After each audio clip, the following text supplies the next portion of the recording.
بسم اللہ الرحمن الرحیم۔ میں غلام مصطفیٰ اپنے یوٹیوب پہ فیس بک چینل پہ ہم اسلام سے آپ سے مخاطب ہوں۔ آج کی میری گفتگو کا موضوع تیمم ہے۔ تیمم کب اور کیسے کیا جا سکتا ہے؟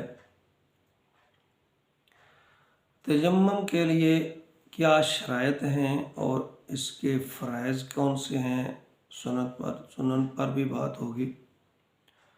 سب سے پہلے یہ بات ذہن نشین کر لیجئے کہ تیمم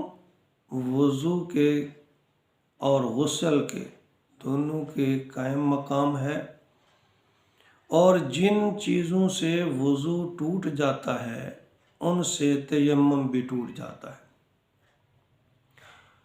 پہلے ہم تیمم کے طریقہ کار کے بارے میں بات کریں گے، پھر اس کے بعد اس کے فرائض اور سنن پر۔ تیمم کا طریقہ کار یوں ہے کہ آپ کسی پاک جگہ مٹی کی قسم کی چیز، مٹی، دیوار، اینٹ یا مٹی سے ریلیٹڈ چیزوں پر جس پر تھوڑی بہت گرد بھی ہو، اس پر ہاتھ مار کے، یعنی جو بھی چیز ہے اس پر ہاتھ یوں مار کے، یوں پھیر کے ہاتھ کو آپ یوں جھاڑ لیں، اور چہرے کے بالوں کے یہاں تک ہم نے وضو کے لیے چہرے کو دھونا ہے، اسی طرح انگلیوں کو ملا کے یوں یہاں رکھ کر پورے چہرے پر یوں ہاتھ پھیر لیں، اور پھر دوبارہ اس مٹی پر یوں ہاتھ کو تھوڑا سا پھیر کے جھاڑیے گا، اور پھر ایک ہاتھ کے نیچے ناخن سے لے کر یہاں رکھ کے یوں بازو کو یہ لے آئیں، اور پھر اس طرح گھما کے اوپر سے واپس اور یوں، اور اسی طرح دوسرے ہاتھ پہ یہ ہاتھ کو گھمائیے گا، اور پھر یہ انگلیاں اور ان انگلیوں کا تھوڑا سا خلال، یہ آپ کا تیمم مکمل ہو گیا۔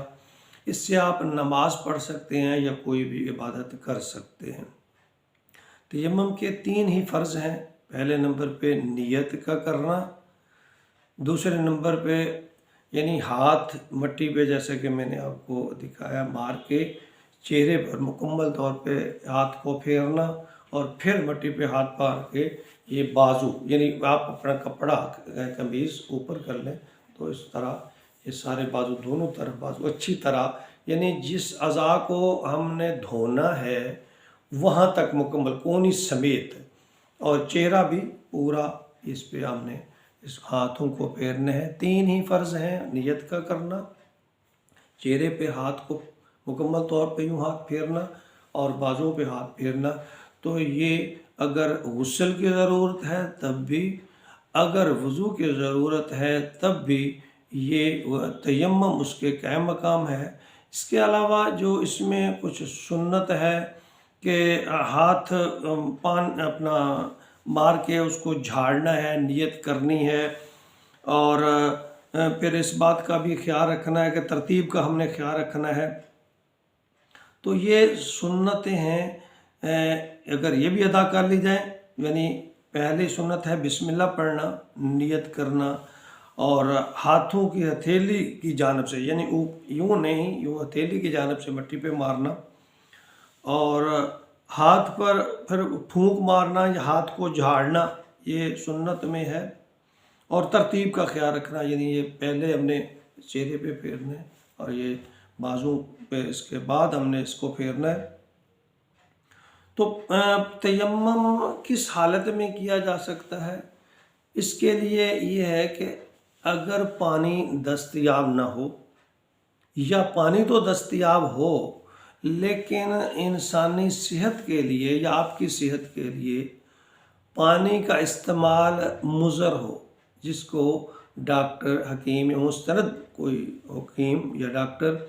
یہ بات اس بات کی تصدیق کرے کہ وضو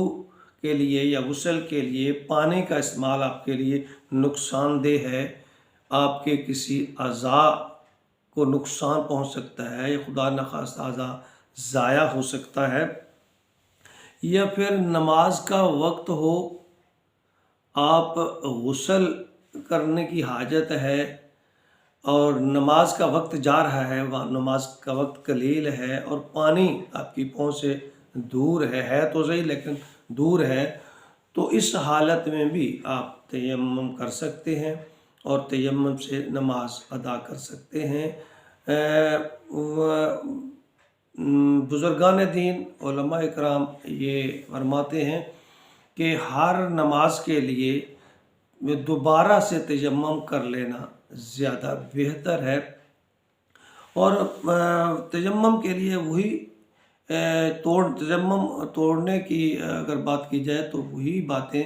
جو وضو کو توڑ دیتی ہیں وہ تیمم کو بھی توڑ دیتی ہیں۔ تو یہاں یہ بات اس لیے بھی مجھے کرنے کی ضرورت محسوس ہوئی کہ ہماری دین جو ہے دین فطرت جیسے ہم کہتے ہیں، بعض چیزیں ایسی ہیں جو ہماری عقل سے بعید ہیں، ہم عقل اس کے لیے کام نہیں کرتی کہ وضو کی ضرورت اور غسل کی ضرورت ہے اور مٹی کے ساتھ منہ پہ اس کو ہاتھ کو ملنا اور یہ ملنا، لیکن چونکہ ہم مسلمان ہیں، ہم نے اللہ کا حکم ماننا ہے اور پیارے نبی کے طریقے پر چلنا ہے، یہی ہمارا دین ہے۔ تو جس طرح میں یہ پچھلے دنوں میرے علم میں ایک بات ہے کہ ہمارے قریبی رشتہ داروں میں خاتون، وہ ایج کے لحاظ سے 50+ بھی ہیں اور ماسٹر کی ڈگری ہے ان کے پاس، وہ پاؤں پر مسح کرنے کے لیے جب یعنی سردی کا موسم جرابیں یا موضوع پہ جب پاؤں پہ مسح کر رہی تھی تو دیکھا گیا کہ وہ پاؤں کے نیچے ہاتھ پھیر رہی تھی۔ تو یہ ہماری تھوڑی سی سستی ہے کہ ہم دین کی باتوں کو پوچھتے نہیں یا شرم محسوس کرتے ہیں۔ جب ہم کسی طبیب یا ڈاکٹر کے پاس جا کر اپنی ذاتی سب باتیں اس کو بتانا ضروری سمجھتے ہیں، تو دین تو ہمارے اوڑھنا بچھونا ہے، اس کے سیکھنا سمجھنا اور پوچھنے میں ہمیں شرم محسوس نہیں کرنی چاہیے۔ اللہ تعالیٰ ہمیں دین کو سیکھنے کی توفیق عطا فرمائے۔ السلام علیکم۔